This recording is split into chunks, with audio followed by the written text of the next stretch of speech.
Bonsoir et bienvenue pour ce mercredi soir. Et toujours nous pouvons sa lettre qui peut l'écrire à un Éphésiens et là nous trouve, nous y arrive presque à la fin du chapitre 4.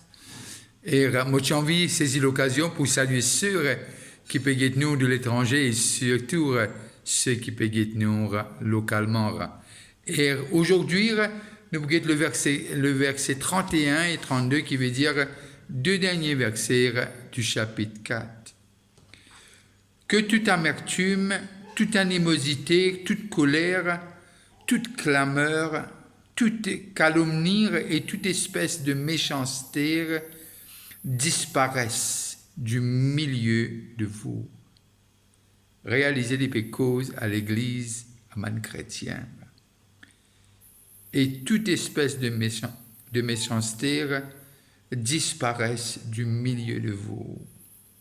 Soyez bons les uns envers les autres, compatissants, vous pardonnant réciproquement, comme Dieu vous a pardonné en Christ. Que Dieu bénisse la lecture de sa parole. Et là, lorsque nous arrivons à ces deux derniers versets-là, nous trouvons de ce que Paul amène nous dans ce côté pratique qui nous guettir pendant un bout de temps, qui veut dire nous dépouiller le vieil homme et nous revêtir l'homme nouveau. Mais pour nous capables d'arriver comprendre le verset 31, 32, 31, nous avons besoin vers le verset 29, le verset 25 à 29, juste pour nous gagner l'idée que Paul amène cette église. C'est pourquoi renoncer au mensonge et que chacun de vous parle selon la vérité à son prochain. Car nous sommes membres les uns des autres. Si vous vous mettez en colère, ne péchez point, que le soleil ne se couche pas sur votre colère, et ne donnez pas accès au diable, que celui qui dérobait ne dérobe plus, mais plutôt qu'il travaille en faisant de ses mains ce qui est bien, pour avoir de quoi donner à celui qui est dans le besoin. Qu'il ne sorte de votre bouche aucune parole mauvaise, mais s'il y a lieu, quelques bonnes paroles qui servent à l'édification et communiquent une grâce à ceux qui l'entendent. Et là, nous arrivons à comprendre ce que là, il peut causer un peu de conduite, le verset 25 à 29, et là, il y a nous et de ce que Paul, il pape répète lui-même, dans le verset 25 à 29. Mais Paul, il peut cause de cette conduite. Mais lorsque nous arrivons le verset 30, le verset 31, et là, nous arrivons à comprendre ce que Paul peut cause à chaque individu. Et là, nous allons comprendre de ce que Paul peut cause l'état de nous l'esprit. Parce que déjà, le verset 30, il dit « n'attristez pas » et le verset 31, « que toute amertume, toute animosité, toute colère, toute clameur, toute calomnie et toute espèce de méchanceté disparaissent du milieu de vous, du milieu de vous. » Alors, nous devons arriver à comprendre ce que Paul peut décrire dans le verset 31, cette vieille nature. Et Paul, il termine, bien qu'il passe dans un chapitre et verset à l'époque, mais simplement, et il amène, si nous suivons chaque verset à partir du chapitre 1er, nous trouvons que Paul est très cohérent dans ses idées et comme s'il peut enseigner des enfants. Et il peut amener étape par étape et il peut révéler à eux ce que Dieu révèle et en même temps ce que c'est d'être enfant de Dieu, ce que c'est d'être un chrétien. Alors, nous arrivons à comprendre ce qui l'art l'hypécause. Encore une fois, on veut réitérer ça, de ce que l'hypécause avant ce qui est né de nouveau. Et l'hypécause comme ça, c'est l'heure qu'il y ait un changement radical, qu'il y ait un changement qui est vraiment complet, qui veut dire un changement de 180 degrés. Et Paul peut dire, mettez-les de côté une bonne fois pour toutes. Et Paul peut dire de ce que Péna n'a rien à faire. Péna n'a rien à faire avec cet état d'amertume, avec l'animosité, colère, clameur, calomnie et toute espèce de méchanceté, et qui arrive à une fin à ça. Et nous trouvons cette optique de dépouiller le vieil homme et vraiment revêtir l'homme nouveau, les coule encore jusqu'à s'averser là. Et là, nous arrivons à comprendre de ce que Paul peut dire, de ce qu'aujourd'hui, c'est quelque chose de complètement différent, qui veut dire transférer du ténèbre à la lumière, transférer vraiment du ténèbre, qui veut dire dans ce monde de noirceur que la race humaine vive, et pour amener dans cette lumière, Christ est la lumière du monde. Et à un moment donné, il dit, nous sommes la lumière du monde. Et là, nous arrivons à comprendre de ce que Paul peut dire, les besoins flagrants. Les besoins flagrants, qui façon, qui style de vie, qui culture nous adopter. Bien qu'il nous la terre, et Paul peut dire à l'église d'Éphèse, c'est cette culture du ciel qui veut dire que Jésus-Christ finit de démontrer. Pareil comme cet épisode, à un moment donné, il met une serviette autour de ce rein, il commence à laver les pieds de ce que ce disciple, et il fait nous comprendre quelque chose. Si nous envie être plus grand, nous avons besoin de serviteurs. Et il dit que le Fils de l'homme n'est pas venu pour être servi, mais pour servir. Et là, il amène nous encore pour comprendre ce dynamisme de ce que le ciel, les valeurs du ciel, et ce que le ciel attend de chaque citoyen du ciel. Parce que nous sommes des citoyens, et lorsque nous lisons les lettres, les épîtres de Paul, il fait nous comprendre qui nous supposait faire l'eau, la terre. Et là, nous arrivons à comprendre ce que il y a quelque chose qui est important dans nos confessions. Et très souvent, de fois, nous très vastes dans nos confessions. Et moi, pensez, si nous lisons un peu ce texte, nous arrivons à comprendre de ce que Dieu attend de nous, qui nous est un peu plus précis dans nos confessions, dans les choses qui fatiguent nous, les choses qui nous trouvaient avant, depuis encore, c'était encore un combat. Nous disons ça les semaines qui nous passèrent, de ce que Naman Jimoun s'était délivré instantanément, tandis que les autres, c'est un processus. Et cette marche, ce chemin de sanctification. Et là, nous arrivons à comprendre que Paul peut amener. Et il commence avec cet état que toute amertume, que toute amertume disparaisse. Amertume, déjà, nous arrivons à comprendre cet état de ce que lorsque nous guettons cette portion, si nous sommes capables de mettre sous un titre, nous pouvons lire de ce que pardonner et être pardonné. Mais là, nous trouvons de ce que les causes, premièrement, l'amertume.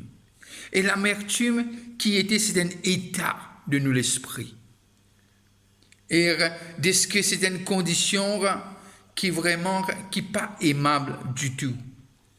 Une condition qui est triste. Et tout ce qui nous guettait à travers l'amertume, tout est noir. Tout est, nous vivons vraiment bandimoun qui est tellement négatif, qui n'en est pas bon. Et comment je vous dis comme ça, bouteille là, les un corps vide, au lieu de dire les trois corps remplis. qui veut dire nous développons cette attitude et nous vînes non seulement amère, mais simplement nous l'attitude même, nous vînes quelque chose qui tout ce qui nous trouvait, nous pas trouve le bon côté de la vie. Nous vînes vraiment Benjamin qui est difficile à vivre. Et non seulement difficile à vivre, et cette amertume lui coule de nous la bouche. Et nous disons ça, les semaines qui passaient, la mort et la vie sont au pouvoir de la langue. Et c'est un vénère qui coulait. Et tout, rien n'est bon.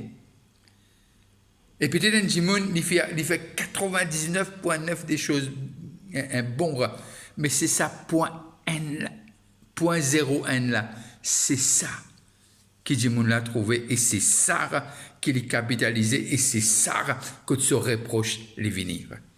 Alors, quand on arrive à ça, l'état d'amertume-là, qui veut dire, il y a beaucoup qui choses, il commence, comment nous dire, mijoter dans sa caraille-là, dans sa marmite-là, et quelque chose qui peut toujours bouillir, et nous arrive. Et quand nous lisons dans Tite, le chapitre 3 à 5, Tite 3 à 5, et là, l'intéressant pour nous dire qu'il dit nous. Tite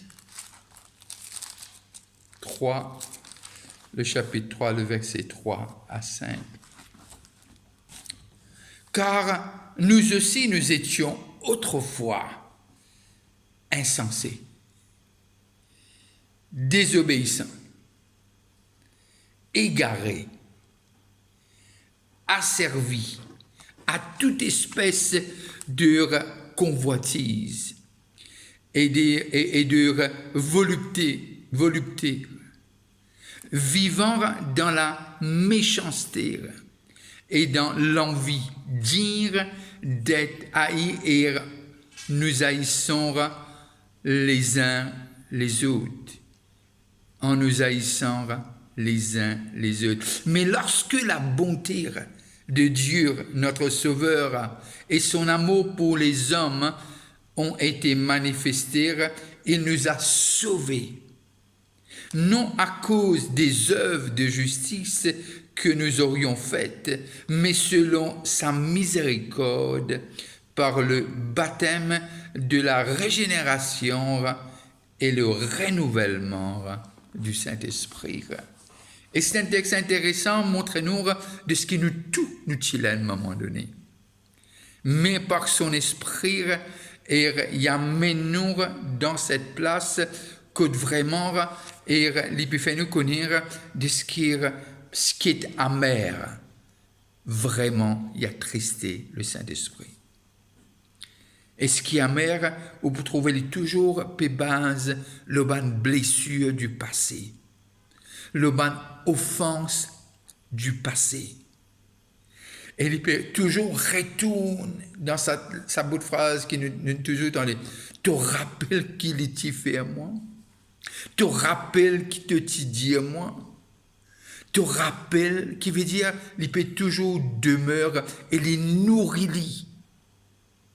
Comme s'il est bercé, il est pris, il est tellement qu'il peut répondre sa bande d'affaires du passé, qui sont négatifs, qui vient d'un état difficile, qui veut dire nous trouver de ce que constamment il peut rappeler lui-même du passé et des mauvaises choses. Vous connaissez, lorsque nous faisons l'histoire, nous arrivons à comprendre de ce que un Première, Deuxième Guerre mondiale. Il y a beaucoup de gens qui perdent des enfants, mari.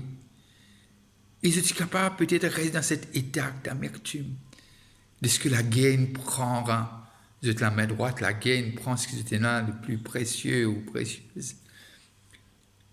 Et il y a des gens vraiment fin mort avec. Peut-être vous pouvez dire, moi, je ne pas connais. Moi, sûr et certain, c'est difficile, je ne suis pas capable d'imaginer même perdre quelqu'un tellement proche, mais cela n'arrive moi durant ce parcours et que je trouve des gens très très près, aller très jeunes. Mais simplement, ce que je peux dire de ce qui est très souvent de fois, si nous pas faire attention, nous pouvons justifier cette amertume. Nous pouvons justifier cet état d'être négatif, cet état de ce que personne pas bon. Moi tout seul, bon. C'est un peu cet état, toujours moi. Et très souvent de fois, quand nous commençons à justifier tout ban fruit qui coule de cette amertume, les grave. Les très très grave quand nous commençons à justifier cet état. Et surtout, quand quelqu'un amer devient un peu cynique, il dit pas d'affaires, offensant. Comment nous dire, les couper sans, les couper bien, et les dire des choses qui blessent. Et très très souvent de fois, ou trop souvent de fois, nous trouver de ce que c'est bandimoun très très malheureux et malheureuse. C'est bandimoun qui lire passe quelque temps avec eux, devient difficile. Pourquoi? C'est toujours ce qui est négatif, c'est toujours ce qui est pas bon, toujours peine insimé de sortir. Et si vous écoutez bien, vous êtes bien retrouvé, vous rentre dans une dépression. Ou bien quand vous trop écoutez, vous êtes capable ou même rendre dans l'état dépressif. Tellement c'est amer et tellement ce monde a les queues noires, un noirté total. Alors, Paul dit besoin. Paul dit qui ça besoin arrive à cela faire. Et soyez tous, et voyez que ces choses disparaissent du milieu de vous. Et l'amertume, si pour faire attention, si vous trop passez le temps avec un démon amer, ou commence à adopter cette attitude. Alors, nous prions que Dieu aide, mais simplement, parfois, trop de temps avec les gens qui sont négatifs, qui sont amers, les capables, comme on le dit en créole, d'éteindre l'eau, si vous pas faire attention. Et là, nous arrivons à comprendre, ce sont des gens non seulement qui sont misérables, mais simplement aussi de ce que non seulement leurs paroles et les actions, leurs paroles et les actions, je tourne et n'a cette coup de peinture d'amertume, qui veut dire toujours, c'est pas bon, toujours, c'est pas bon. Et là, comment les finir? Les dire comme ça maintenant, animosité, les causes de l'animosité. Quittez ça, l'animosité. C'est une violence. Une violence, et il y a une agitation dans nos pensées, et puis comme si quelque chose peut bouillir. Nous disons ça bien à Maurice. Dis-moi, quelque chose qui peut bouillir en dandis. Et vraiment, il apporte une colère. Et très souvent, des fois, c'est une condition de ce qui, lorsque de l'esprit de la personne et aussi se penser. Et il est capable vraiment tout à coup éclater et dire des choses non seulement qui pas bon, qui méchant, mais aussi quelque chose qui blessant. Et comme si il était déjà là, comment nous connaître, un homme bon tient des bonnes choses de son bon trésor. Il y a une qui est amer, les poutières lire de ce qui est les choses qu'il ne faut pas. Et sur cela, moi besoin de prendre congé des autres et moi encore une fois dire que Dieu bénisse ceux qui peuvent nous à l'étranger et ceux qui peuvent nous localement. N'arrêtez pas de prier pour l'île Maurice. N'arrêtez pas. Si vous avez un moment, gardez-moi dans vos prières. Je suis sûr que c'est l'heure de passer à table. Je peux vous dire bon appétit et que Dieu vous bénisse. Que la lumière de sa face arrête brille leurs yeux. C'est moi la prière et mon désir au nom de Jésus pour chacun d'entre eux. Alors, Dieu bénisse et nous rencontrons bientôt. Bye bye et à la prochaine.